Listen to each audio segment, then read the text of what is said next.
ચાલો પાણીપુરી માટે આજે આપણે ફુદીનાનું પાણી બનાવીએ। લારી પર મળે એવું જ આપણે પાણી બનાવવાનું છે। તો ચાલો જોઈ લઈએ કઈ રીતે બનાવવું એ। ફુદીનાનું પાણી બનાવવા માટે મેં અહીંયા તાજો તાજો ફુદીનો સાફ કરી અને લઈ લીધો છે। હવે આપણે એને ક્રશ કરવાનો છે।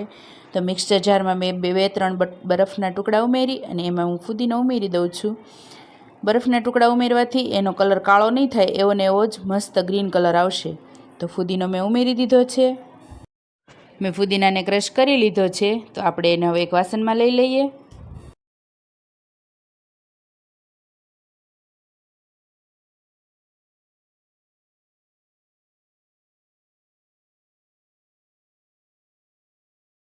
ફુદીનો ક્રશ થઈ જાય પછી મેં અહીંયા તીખા લીલા મરચાં લઈ લીધા છે। જો તમને વધારે તીખું પસંદ હોય તો તમે તીખા લઈ શકો, નહીં તો મોળા મરચાં આવે એ પણ લઈ શકો છો। તો હવે હું એને પણ ક્રશ કરી લઈશ। નાના ટુકડા કરીને મેં મિક્સર જારમાં લઈ લીધું છે।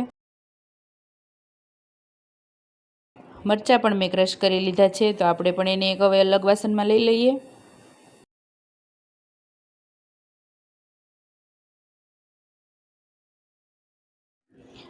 હવે એક વાસણમાં આપણે જેટલું પાણી જોઈતું હોય એટલું પાણી લઈ એની અંદર આ પેસ્ટ ઉમેરી દેવાની છે જોતા પ્રમાણમાં। તો પહેલાં મેં અહીંયા ફુદીનાનું પેસ્ટ જે બનાવી હતી એ 3 ચમચી ઉમેરી દીધી છે। હવે હું મરચાંની પણ 2 ચમચી ઉમેરી દઈશ। જો તમને વધારે તીખું પસંદ હોય તો વધારે ઉમેરી શકો છો। હવે સ્વાદ પ્રમાણે આપણે એમાં મીઠું ઉમેરી દઈએ અને એને પણ મિક્સ કરી લઈએ।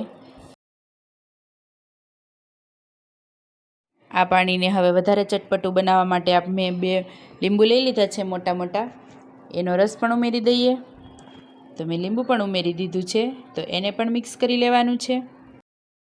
તો તૈયાર છે પાણીપુરીનું ચટપટું એવું પાણી। ચાલો હવે પૂરી પણ બનાવી લઈએ અને ખાઈ પણ લઈએ। તો રાહ કોની જોવો છો? તમે પણ બનાવીને ખાઓ।